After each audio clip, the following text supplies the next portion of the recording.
Good afternoon, teachers. My name is Yi Chen-Ye. My topic is how a teacher changed me. All of us have experienced a time when we were students. We all encountered some teachers that we didn't like, and a few of them that might even change our life forever. I recall my 5th grade English teacher, Mr. A, whom I disliked because of his teaching approach. He emphasized remembering every single word from a textbook. Back then, my English reading and listening skills were above the level, but my fundamental skills were not steady. Instead of improving my grammar, I struggled to remember complex rules. Disliking Mr. A's teaching style only made my basic go from bad to worse. It was during this time that Mr. A said something that inspired me for the rest of my life. One day, Mr. A asked me to stay after school for a small conversation. He said to me, "I recognize your potential in English, but without a strong foundation, how can you truly master this subject?" This sentence was spoken in less than 10 seconds, but it prompted me to improve my basic. I've applied this spirit to every subject I learned, but not just English. Take Chinese, for example.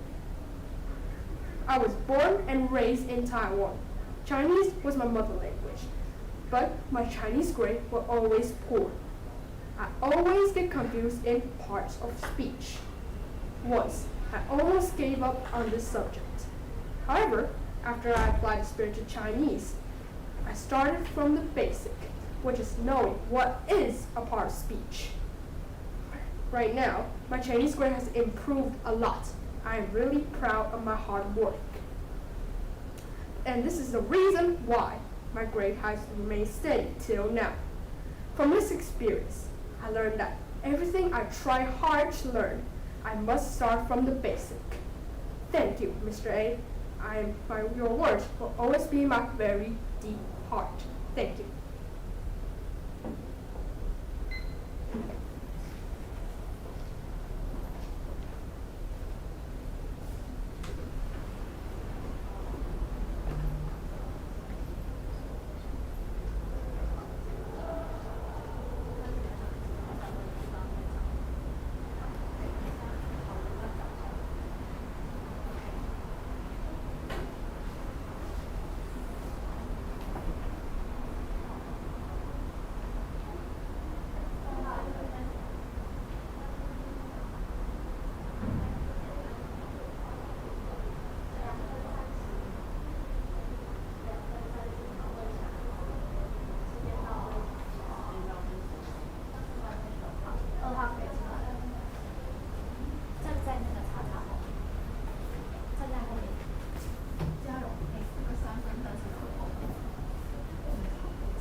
Good afternoon, everyone. My name is Paul. Today, my topic is how to overcome your fears. Are you afraid to talk in front of lots of people? Have you ever messed up in a basketball games? Yes, I have. I once made a mistake in the last 2 seconds of a basketball games because I was too nervous, so I lost the game by 1 point. Have you ever had a speech contest and suddenly your mind went blank? Yes, I have. The first time I participated in a speech contest, I was so nervous and feared that I forgot what to say. All of the experiences sound miserable, but they did happen to me in my life. According to my experiences, here are 3 methods that I have taken to overcome my fears. First, face the fears and beat the fears. To take basketball as an example, I have to identify and improve my weak spots after a basketball game. This always helped me to find out my weak spot and beat the fears when I improve the skills. Second, being well prepared. I practiced my speech as many times as I could. I did it for some people I was comfortable with and asked for feedback. Moreover, I will film myself when I'm doing a speech. This will help me build up my confidence and improve my speech. Third, focus on breathing. I focused on my breath and start counting each breath. 3 seconds inhale and 3 seconds exhale. Once I feel comfortable, I extend my breath to 5 seconds. Deep breathing exercise forces my body to stay calm and relax. Relaxation can also help me cope with others' stress and anxiety in my life. Remember, we don't look as nervous as we feel. As long as we are willing to face our fears and beat our weaknesses, overcoming our fears will not be an important task anymore. Thank you for your listening.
afternoon, everyone. My name is Melody, and I'm from class 209. My topic for today is how to overcome your fear. Give me a second. Let me settle my fear first. My fear and I used to have a nasty relationship. Well, in other words, we used to be enemies. When I was in 3rd grade, I went to an audition for Reader's Theater in our school.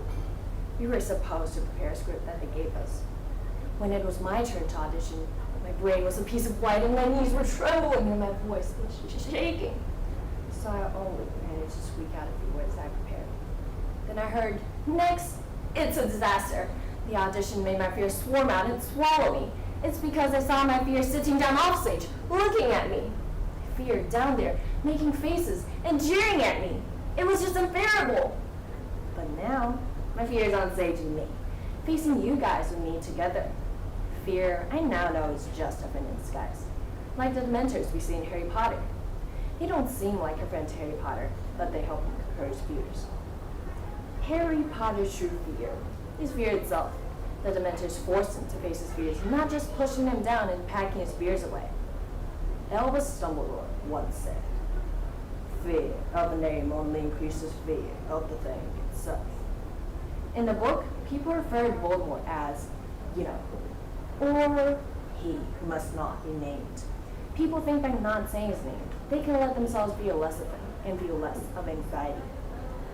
But from Dumbledore's quote, we know that he's trying to tell us that fear is never something we should speak of. It should be something that could be talked about openly and something that could be addressed by their true names. Also, I'm not sure if you know this cool information. J.K. Rowling's ranked the second in the world richest author. She made $1 billion because of the book series, Harry Potter. In my opinion, it's because of the topic she chose. Her topic is fear, so when we read the novel, we can see Harry's fear and also mirror ours. From that, we can learn that fear is something very valuable. It's something we should appreciate we have because it helps us learn and improve. So I might as well consider giving it a better chair next time, since it's so valuable. It might do me good in the future. Like probably earn me a big fortune. That means a large amount of money. Now you must realize how to overcome your fear, right? Fear is an element that can never be moved from your life. It's an important part of you, no matter mentally or physically. In conclusion, I think we should all agree that walking side by side with our fear is the best way we can overcome our fear. Thank you for listening, and I hope all of you can appreciate your fear in the near future.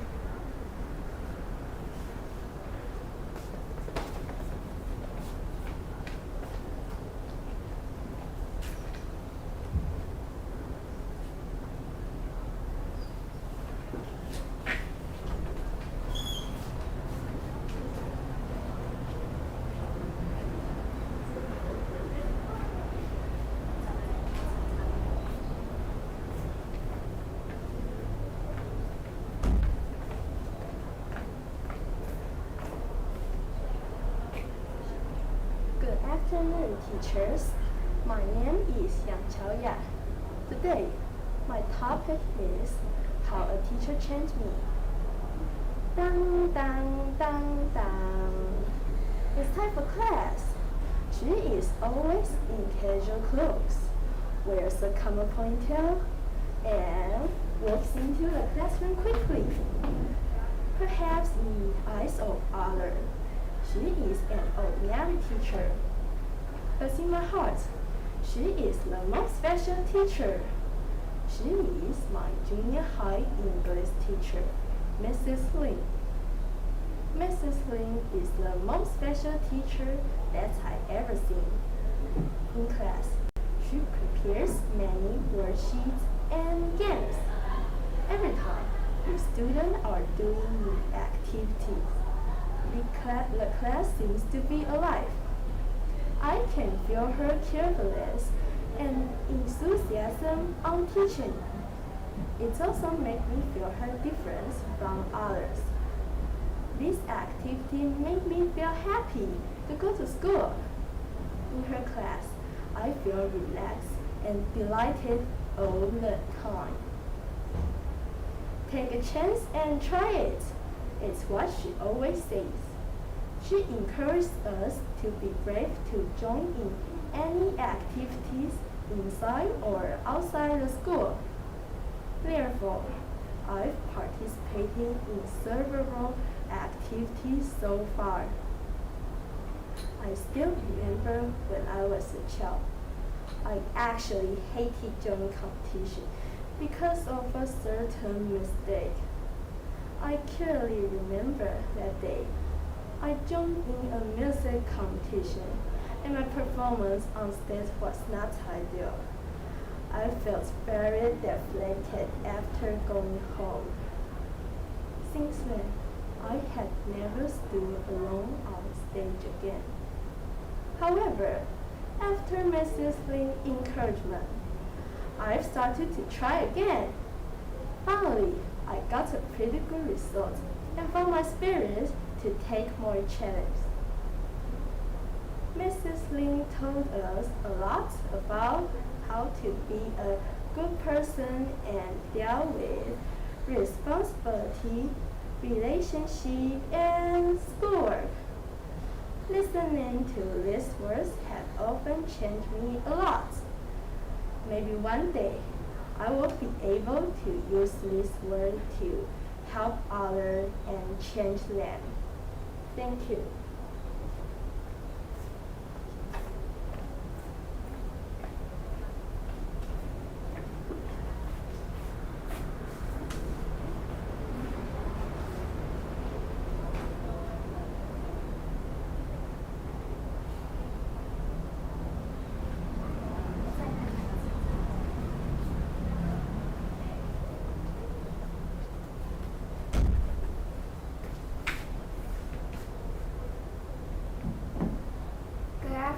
Ladies and gentlemen, I'm number 5. Today I am going to give a speech about how to overcome your fears. It was my very own experience, and it's also about how I learned to break through my obstacle of going on stage. I was only a 5th grader back then. There was this new club to train students for speech contests, include joining competitions off campus. I never was a fan of going on stage. I hated it. It'll give me those stomach aches and those dizziness in my head. However, I still joined the club. My friends told me, you can't stay like this. If you do, the fear will only take over you again and again. Those words are enough to persuade me back then. I was still terrified on the first day. There were so many times I failed to remember my lines. Yet, after a few months, I became a more confident speaker, and I felt as if I was a brand new person. Speaking on stage and talking in front of people was no longer a fear, but a habit. Here are a list of things I learned from my teacher, and they are ways that I use to overcome my obstacle. First, face your fears. Avoiding fears only makes them scarier. Whatever your fear is, just face it, and you will come to realize that the fear in you is starting to fade, and it's really nothing. Second, don't try to be perfect. Many of us feel that we must be perfect. However, it only brings them stress as consequences. So don't try to be. No one is perfect. Third, take deep breaths. Taking deep breaths can help soothe your feeling of panic and anxiety. So it will make you feel better. These are the things I learned during the times speaking on stage, facing tons of audience. Here, I'll put my months of practice into a few words of conclusion. You are your biggest enemy. You limit yourself, thinking you can't succeed. But the truth is, you can, so just do it. Thank you for listening.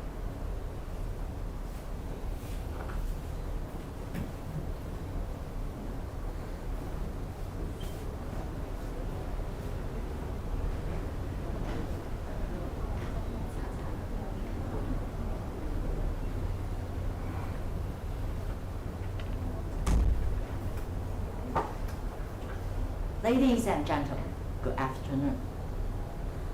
Today I would like to talk about how to overcome my fears. Everyone is afraid of something.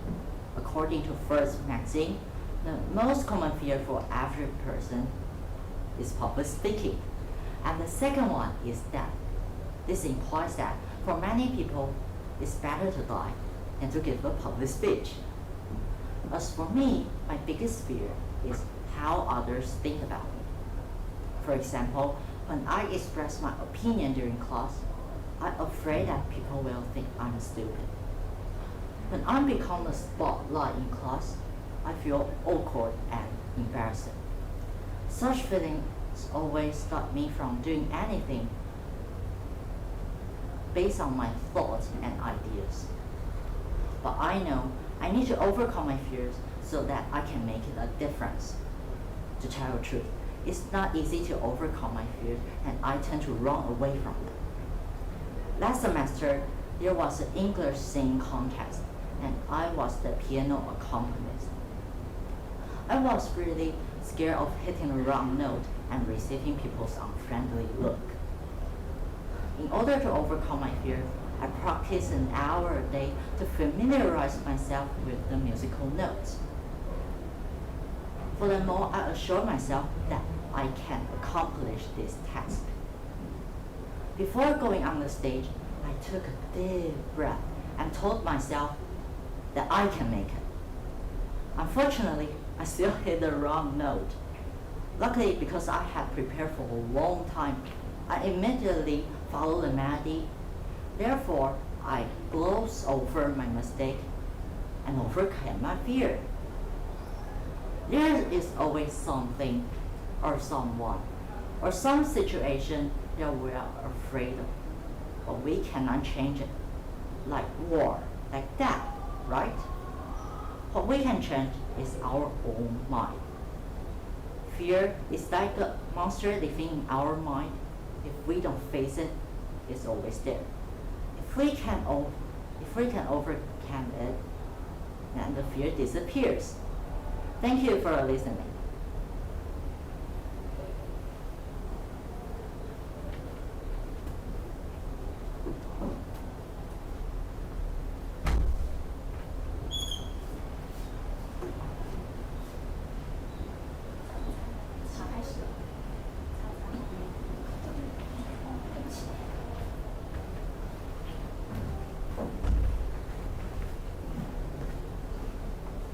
Good afternoon, honorable judges, ladies, and gentlemen.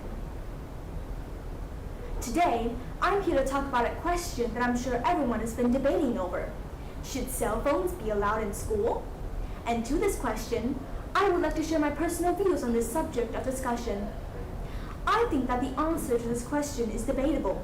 There could be many situations where cell phones during school hours could be beneficial. However, there are also many different situations where cell phones could cause many problems for the school. So, I've broken down the pros and cons of this topic, and I'll be sharing them with you today. Firstly, allowing students to use cell phones in class may help with the school learning experience.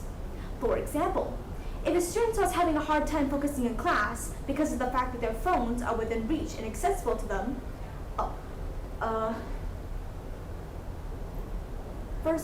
Firstly, allowing students to use cell phones in class may help with the school learning experience. For example, if a student starts having a hard time focusing,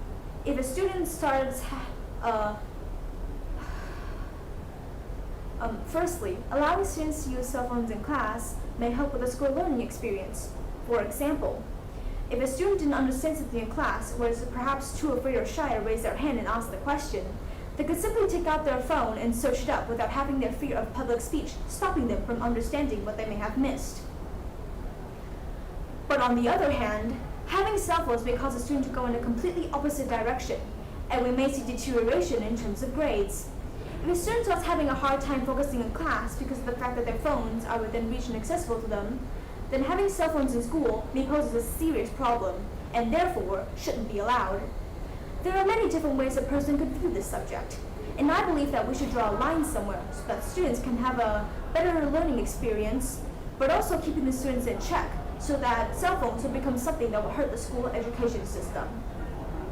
And to achieve this, I would like to propose the idea of applying a set of rules regarding responsible phone usage, such as setting specific time periods for phone usage, so students can satisfy their need for screen time, but teachers can also take another worry off their plates in the process. Another option could be applying a set of rules regarding apps students can use during school time and apps they cannot use. Allowing students technology, in addition to our discussion on the topic of allowing students to use cell phones in class, in addition to our discussion on allowing cell phones in class, we also should acknowledge the fact that technology will always be an everlasting thing that will forever be in our, that will forever be crucial in our modern society. And by allowing students to use cell phones in class, we are essentially preparing them for their futures outside of school grounds, so that when they go into society, they can be a better person and understand the basics of electronics. This is my speech regarding the topic of should we allow cell phones in school? Thank you for listening.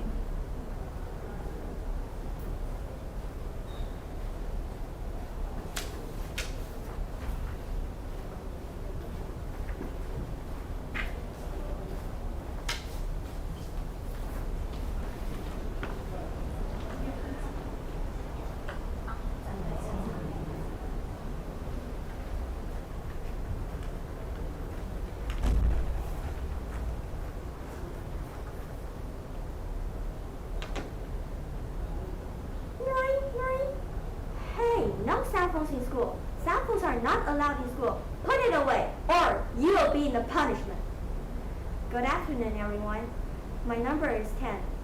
My topic is, do we need to allow cell phones in school? In my opinion, cell phones can be allowed in school. The following are my reasons.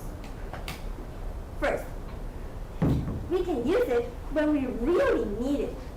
For example, we can use it when there is an emergency, like a sudden illness, but not for fun. Second, cell phones can help students with the learning in class.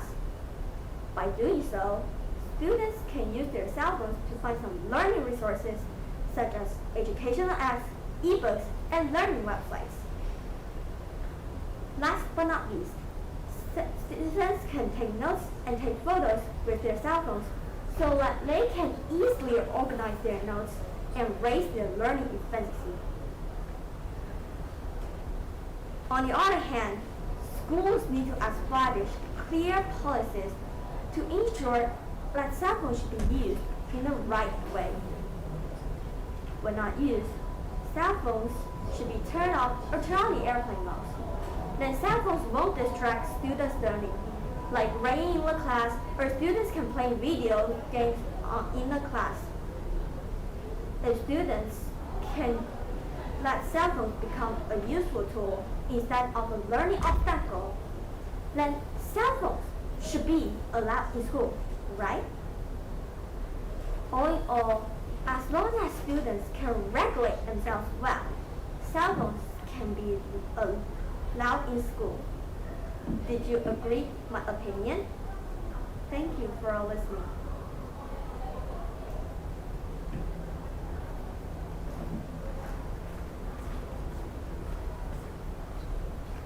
让他讲一下，他自己有发现吗？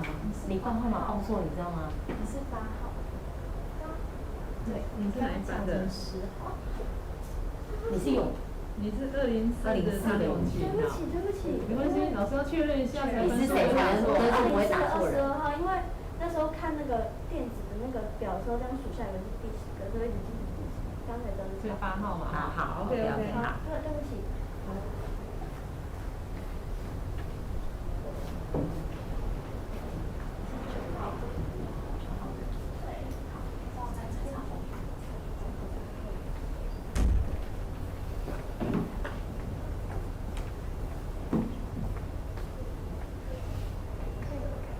Good afternoon, everyone. I'm number 9.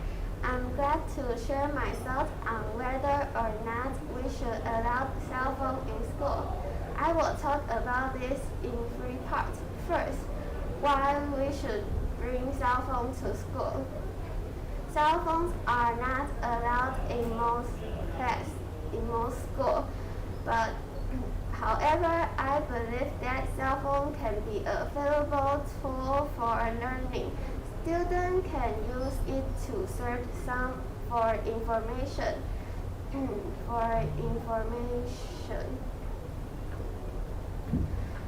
And take picture of important notes and use educational app. Second, why cell phones should be allowed in school. I have two main reasons.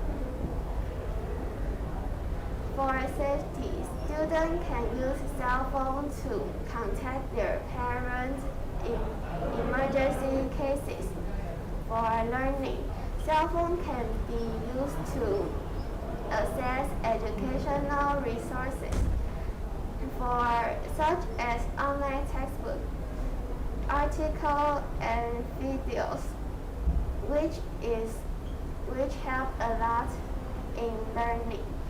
Third, teachers' thoughts on cell phone in school. Many teachers are concerned that students will not use their cell phones for educational purpose. Students tended to use cell phones to play games or watch videos. Also, teacher can make clear rules for using cell phone in the classroom. I believe that benefited of allowing cell phone in schools.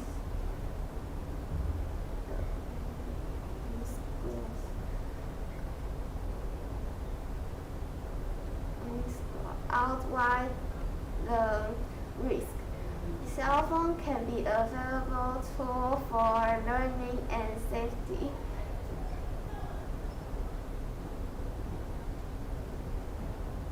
However, it is important to make clear rules for using cell phone at school. Thank you for listening.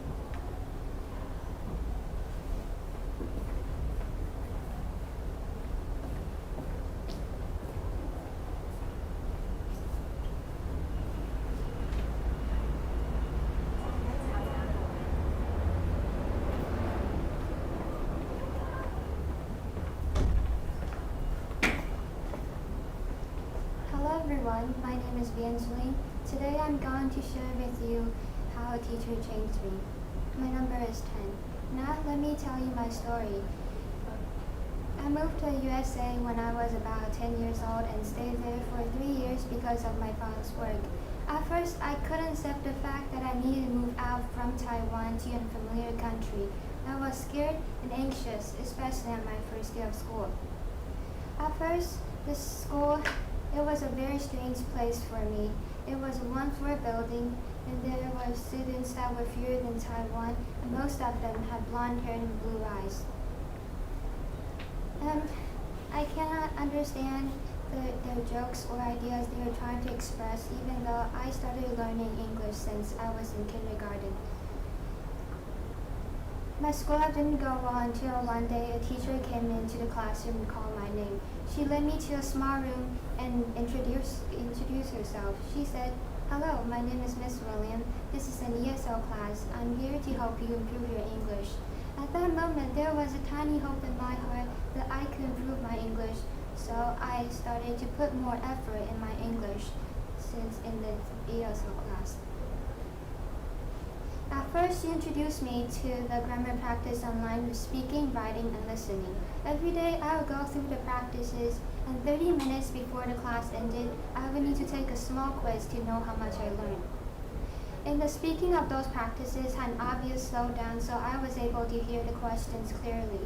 And there were lots of great pictures that really attracted my attention. After a few months, I took an English proficiency test with writings to complete and a listening test. Through it, I felt like I've learned a lot during those past months, and I successfully completed 4th grade.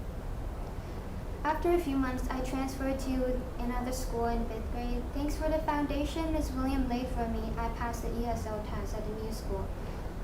I never dreamed of having normal classes with the students over there and being able to just chat and discuss with them. But I was grateful that Ms. Williams didn't just teach me English, but she gave me her warmth. She teaches me and guides me through the English skills. And for last, I thank you that she taught me English, and I'm grateful that she didn't just, she gave me her warmth and encouragement, and your timely help can be a power for people to succeed and be brave, to think wide and dream big. Thank you for listening. Hope you have a lovely afternoon. Thank you.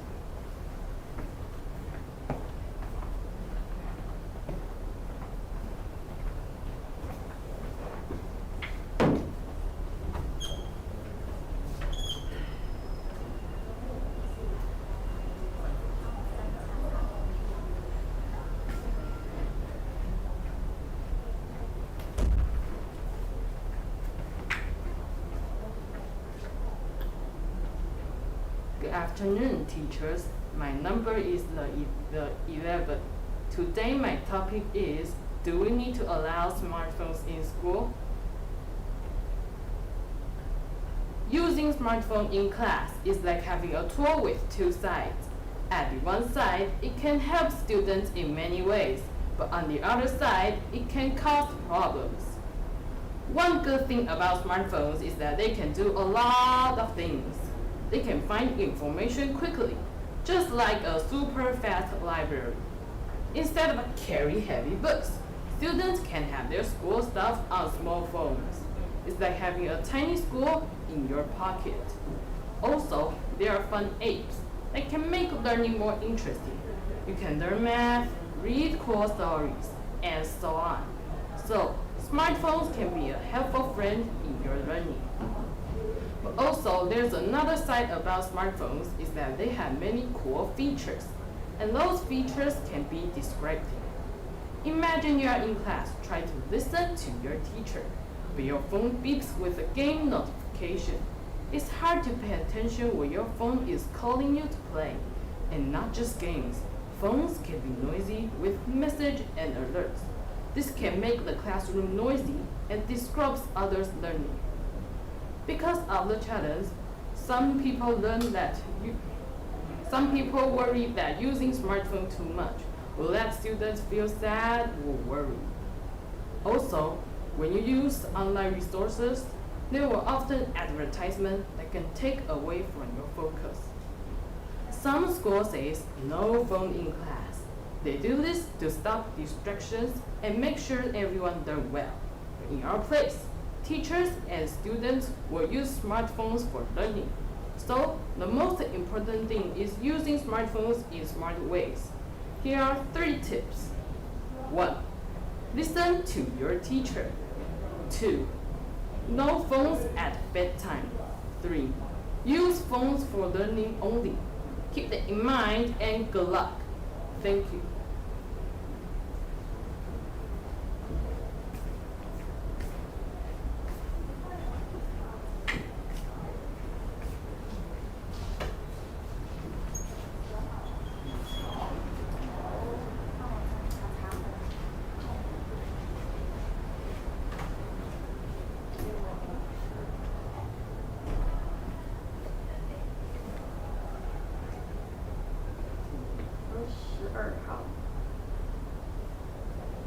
Good afternoon, everyone. Today I'm going to tell you about how my teacher changed me. Teacher is a noun, and the best definition of it is a person who helps you acquire knowledge, competence, or values. Therefore, they can teach me knowledge, physical ability, leadership, even about life. And the most important teacher for me is Taylor Swift. Taylor Swift is a singer, songwriter. She became interested in musicals at age 9 and began songwriting at age 14 and released her first album, Taylor Swift, in 2006. 2 years later, she successfully released 14 albums with more than 200 million sold reports. She is one of the best-selling musicians of all the time. Taylor Swift is an incredible woman. There are 3 points that I learned from her. First, when people around the world are in trouble, she always helps them in real time. Because of the COVID-19, many of her fans were unequipped, so she remitted $3,000 to help her fans. It makes me want to help people who are in need. Second, she does charity and support abortion rights. Which makes her as a feminist icon. I learned to help the disadvantaged group so they won't get bullied. The last one. Even there are many people who dislike her, but she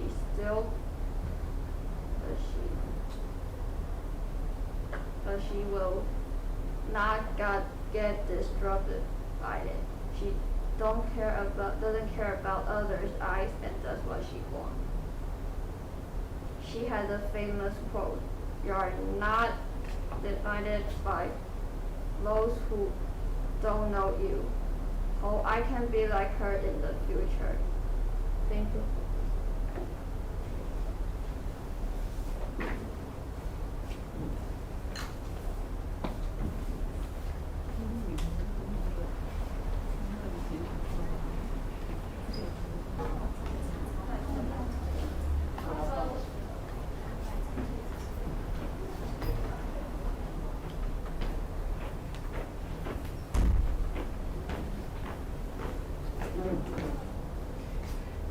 Good afternoon, judges. I'm number 13.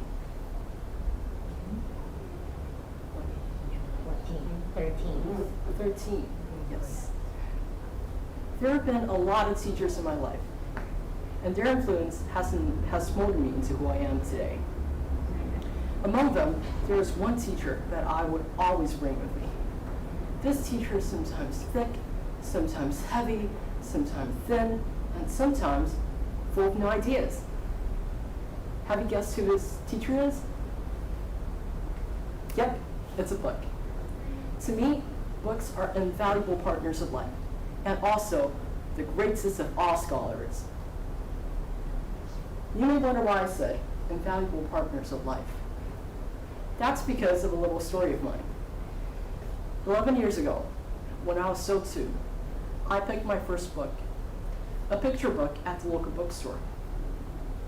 Now, I would very much like to say that I started reading it immediately, and my small brain was filled with the wondrous wisdom of my new companion. Alas, no. The truth is, when I went home, I put the book in a dark corner and completely forgot about it. 2 months later, when I was playing in my bedroom, I found the book on my bed. I grew curious, so I took the book and flipped it to the first page. Goodness gracious! I was completely hooked. I read it several times before I was satisfied. From that day on, I was eager to read more books, for they could cheer me up when no one else could, make me cry with the most heart-rending tales. They're like my best friends, the friends that understand me the most, the friends that will always be there for me. Charles W. Eliot, the 21st president of Harvard University, once said,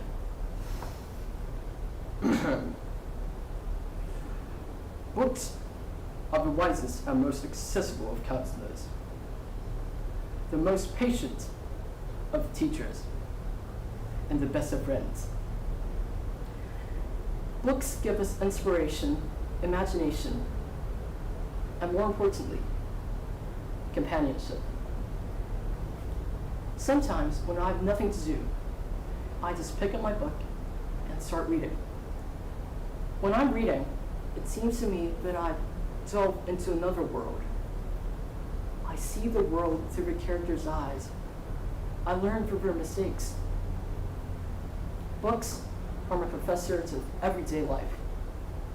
And also, my best friend. Thank you.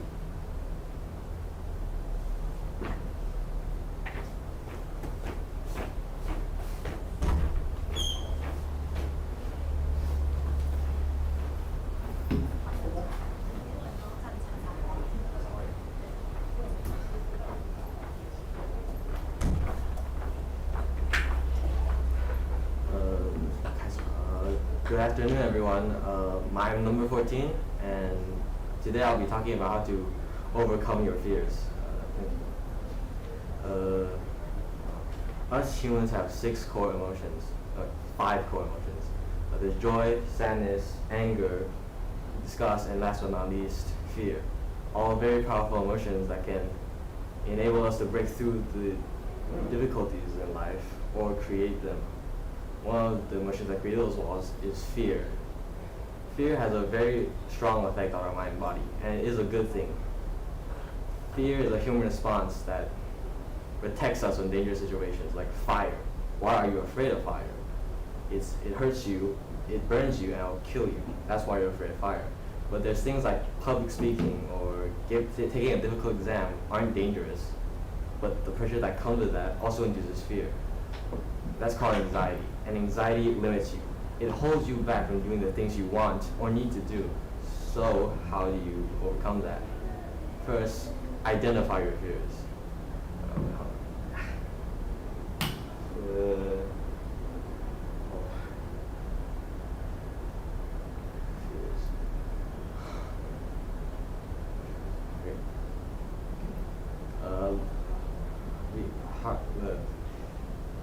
Learning to conquer your fear begins with finding your center. You must identify the challenge in order to overcome it. So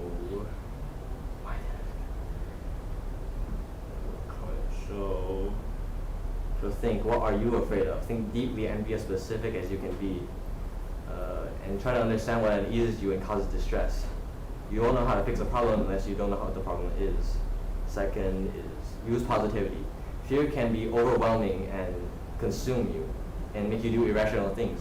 So, your fear. So talking to yourself in a positive and reassuring way can help you, can give you the power, can make your mind, can help you clear your mind and give you the strength to challenge your fear. The third is talking to someone. You can't do everything alone. So you can talk to someone, and talking to someone can help you gain perspective and learn from the people who have similar fears and find solutions with them. And fourth is take small steps. Now, learning your fear is like mastering a skill. It takes time, effort, and practice to fully master that skill. So,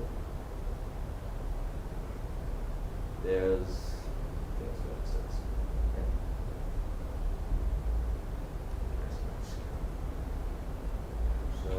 So you have to do small things related to that fear, and with each small accomplishment, do things, and it'll help you feel more confident and capable, and eventually reach your goal. So no key fits every keyhole, and no answer fits everyone. So some things you just need to see for yourself. Trial by error, see what works for you.